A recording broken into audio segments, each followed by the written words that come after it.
മനസ്സിലായോ? അപ്പൊ അയോണിക ബന്ധനത്തിൽ അവൻ കൊടുക്കും. ഒരാൾ കൊടുത്തേക്കോ പിന്നെ അവർക്ക് ഉണ്ടോ? ഇല്ല. അവർക്ക് പിന്നെ ആകെയുള്ളത് എന്തായിരിക്കും? ഒരു പോസിറ്റീവ് ചാർജ് ആയിരിക്കും. വാങ്ങിച്ച ആൾക്ക് എന്തായിരിക്കും? കടം വാങ്ങിയ ആളെ പിന്നെ എന്തായിരിക്കും? ഒരു നെഗറ്റീവ് ചാർജ്. അവർ അയോൺ രണ്ടായിട്ട് അവരെ കുറിച്ച് അവർ എന്തായിട്ട് നിൽക്കും? പോസിറ്റീവ് അയോണും നെഗറ്റീവ് അയോണുമാണ്. മനസ്സിലായോ?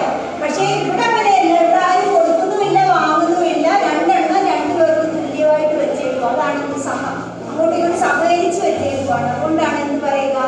സഹസംയോജക ബന്ധനം. അത് ഇംഗ്ലീഷിലാണെങ്കിൽ ബ്രാക്കറ്റിൽ കോവാലൻ ബോണ്ടും അയോണിക് ബോണ്ടും. അല്ലെങ്കിൽ എന്താണ്? അയോണിക ബന്ധനവും സഹസംയോജക ബന്ധനവും. മനസ്സിലായോ? ആർക്കെയും മനസ്സിലാകാത്തതുണ്ടോ?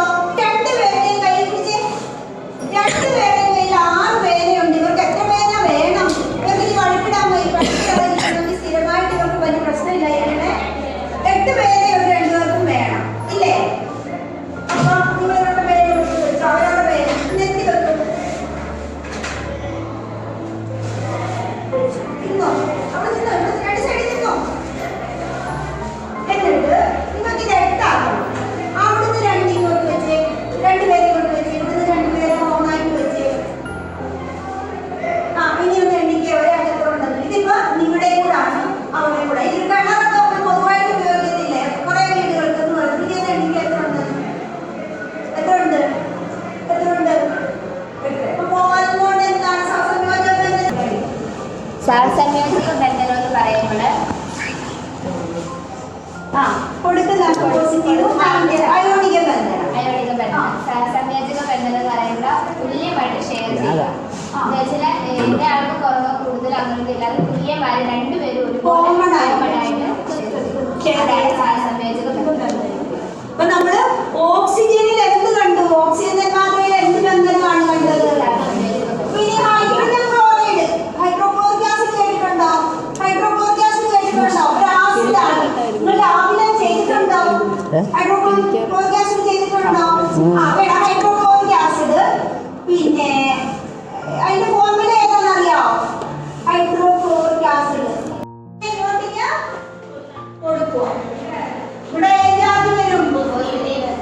ഇവിടെ നെഗറ്റീവ്. അപ്പൊ ഇങ്ങനെ 2 ചാർജ്, ഇലക്ട്രോ നെഗറ്റിവിറ്റിയും ഇലക്ട്രോ പോസിറ്റിവിറ്റി ഉണ്ടാകുന്ന തന്മാത്രകൾക്ക് ഒരു പേര് പറയും. എന്താണ്? പോളാർ. 2 പോളുകളാണ്. പോളാർ തന്മാത്രകൾ എന്ന് പറയും. പോളാർ മോളിക്യൂൾസ് അല്ലെങ്കിൽ പോളാർ തന്മാത്രകൾ എന്ന് പറയും. 2 പോൾ ആവുന്ന തന്മാത്രകളാണ്. മറ്റേ അവിടെ ഷെയർ ചെയ്ത പോൾ വരുന്നുണ്ടോ?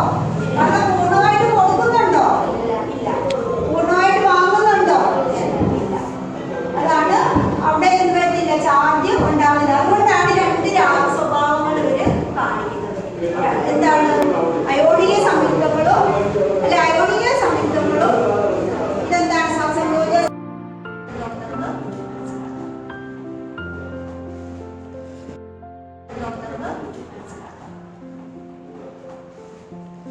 അയോണിക ബന്ധനം പഠിച്ചു. പഠിച്ചില്ലേ? കാർബണിന് യൗഗിക സംഖ്യ എന്താണെന്നാ പറഞ്ഞേ? 6 അല്ലേ? കാർബണിന്. അപ്പൊ ഫസ്റ്റ് ഷെല്ലിൽ, ആദ്യത്തെ ഷെല്ലിൽ എത്ര ഇലക്ട്രോൺ ഉണ്ട്? 2. രണ്ടാമത്തെ ഷെല്ലിൽ എത്ര ഉണ്ട്? 4. 2, 3, 4. ഓക്കെ ആണല്ലോ? കാർബൺ ആണല്ലോ. ഓക്സിജന് ഓക്സിജൻ പഠിച്ചു. ഓക്സിജന് ആദ്യത്തെ ഷെല്ലിൽ എത്ര പേരുണ്ട്? 2. രണ്ടാമത്തെ ഷെല്ലിൽ 6 അല്ലേ? അടുത്ത ഓക്സിജൻ 6. ഇവർക്ക് 2 കൂടെ വേണമല്ലേ? ഇങ്ങനെ ഒരു ബന്ധനമായാലോ? ഇവർക്ക് എന്തായോ? ആയോ? കാർബണിന് എപ്പോഴും എത്ര ആയുള്ളൂ? എത്രയായി? 1, 2, 3, 4, 5, 6. ഇനി എത്ര കൂടെ വേണം?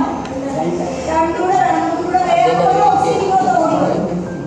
ഒരു ഓക്സിജൻ ഇങ്ങോട്ട് ഓടി വരും. ഓക്കെ, ഒരു ഓക്സിജൻ വന്നു. ഇതിനും 6 ഉണ്ട്. 2, 3, 4, 5, 6. അപ്പൊ ഇത് രണ്ടും ഇങ്ങോട്ട് വരും. ഫ്രണ്ട് കടിക്കാട്ടോ. ഇങ്ങനെ ആയാലോ? ഇവർക്ക് എത്രയായി?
ഹൈഡ്രോക്ലോറിക്.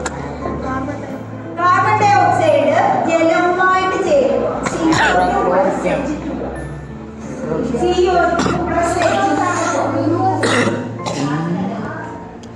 ഏതായിരിക്കും ഉണ്ടാവുന്നത്? കാർബൺ ഡൈ ഓക്സൈഡ് പേരറിയാമോ? അതിലേത് ഭാഗത്തും ഉള്ളേ കാർബൺ ഡൈ ഓക്സൈഡ് ലയിപ്പിക്കുന്നതാണ് അല്ലേ? ഹൈ പ്രഷറിലും ഹൈ ടെമ്പറേച്ചറിലും കാർബൺ ഡൈ ഓക്സൈഡ് എന്തുമായിട്ട് ചേരും? ജലവുമായിട്ട് ചേരും. ഹൈ പ്രഷർ കൊണ്ട് വലിയ ഉയർന്ന മർദ്ദത്തിലും ഉയർന്ന താപനിലയിലും കാർബൺ ഡൈ ഓക്സൈഡ് ജലവുമായിട്ട് ചേർന്ന് എന്ത് ആസിഡ് ഉണ്ടാവും? കാർബോണിക് ആസിഡ് ജലവുമായിട്ട് എക്സ് എന്നൊക്കെ പറഞ്ഞു. എക്സ് മൂലകമാണെങ്കിൽ ശതമാനം കാണിക്കുന്നത് മറ്റേ ഇതാ. അങ്ങനെ ചോദ്യമില്ലായിരുന്നു. മനസ്സിലായോ എന്താണെന്ന്? കാർബൺ ഡൈ ഓക്സൈഡിനെ ഇനി കണ്ടാൽ അറിയാമോ? ഒരു കാർബൺ ആരുമായിട്ട് ചേരും? കെമിസ്ട്രി രസമാണോ? നമ്മൾ അങ്ങനെ ശ്രദ്ധിച്ച് മനസ്സിലാക്കി പഠിക്കണം. വെറുതെ കയറി എന്തുവാ തമ്മിലും പങ്കുവയ്ക്കുന്നതാണ് കൊടുക്കുന്നതാണെന്നൊക്കെ പഠിച്ചാൽ നമ്മൾ എന്ത് ചെയ്യും? മറന്നു പോകും. അപ്പം മനസ്സിലാക്കി പഠിക്കുക. അതിനകത്തെ ഇനി അങ്ങനെ ഉണ്ടല്ലോ. പിന്നെ ശ്രദ്ധിച്ചേ, നമ്മുടെ എന്താണ് പറയുന്നത്? പ്രാണജലം എന്ന് പറയില്ലേ? വെള്ളം, വാട്ടർ ഇല്ലേ? ജലം. അതിന്റെ ഒരു രാസവാക്യം നമുക്ക് പഠിക്കണ്ടേ ഇല്ലേ? എല്ലാവർക്കും അറിയാം. എന്താണ് അതിന്റെ രാസവാക്യം? H2O. അപ്പൊ അതിന്റെ നമുക്കൊന്ന് നോക്കാം. ഹൈഡ്രജന് പുറത്ത് എത്ര ആണുള്ളത്? ഔട്ടർ ഷെല്ലിൽ എത്ര ആണല്ലേ? 1. ആകെ ഒരു ഇലക്ട്രോണും ഇല്ലാത്ത സ്ഥലവും ഇല്ലേ? ആണോ? HCl-ലുണ്ട്, H2O-ലുണ്ട് ഇല്ലേ? എവിടെ ആരുണ്ട്? ഹൈഡ്രജൻ. നോക്കിയേ, ആ പോയിട്ടോ. ഓക്സിജൻ എത്രയായിരുന്നു?